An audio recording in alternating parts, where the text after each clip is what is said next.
Hi, Dr. Heather here. Today I wanted to share with you one concept of the mental game of weight loss. And yes, there is a mental game in this whole weight loss issue.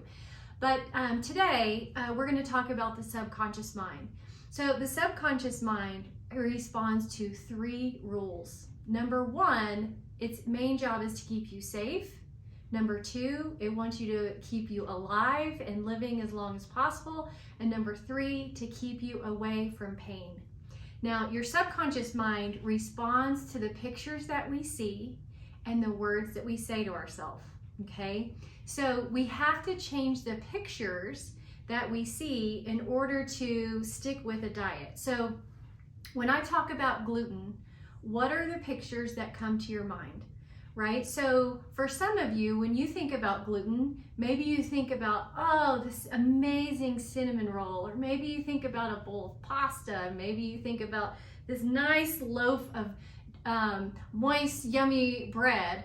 And so whenever you are asked to or told to, or you read that you really should give up gluten, when you hear and see those pictures, your mind says, oh my God, it is so painful for her to stay away from gluten. That's a bad thing. So we're going to start really craving gluten and create these cravings that are so strong that she's going to have to give in and she's going to have to eat it because it relieves the pain. But what if instead you change the pictures?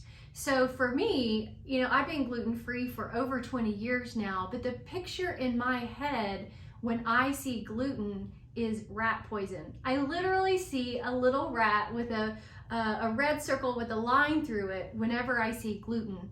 So it's been able to really help me stick with it. I know it's detrimental to me. I know that it's poisonous. You could not pay me to eat gluten, but I'm no different than you, but it's only because I've been able to change the pictures in my head.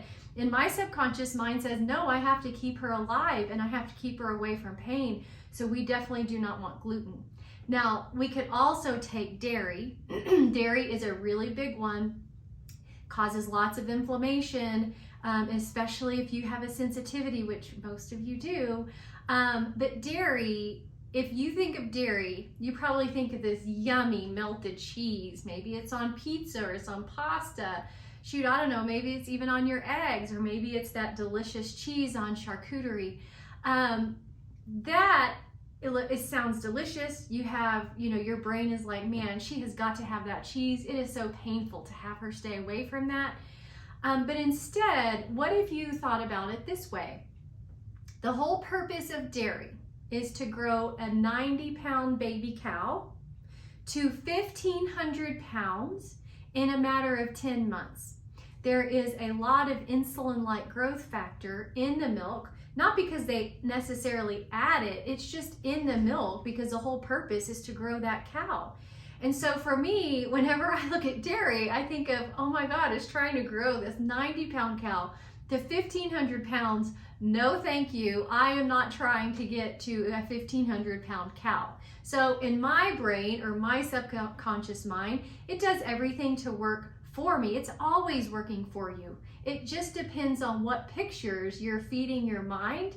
And I will tell you this, the advertising industry and the food industry are way ahead of you. You see over 500 advertisements per day, and they're trying to implant the pictures in your mind, which is why they say Sunny Delight and Happy Meal and Fun Size.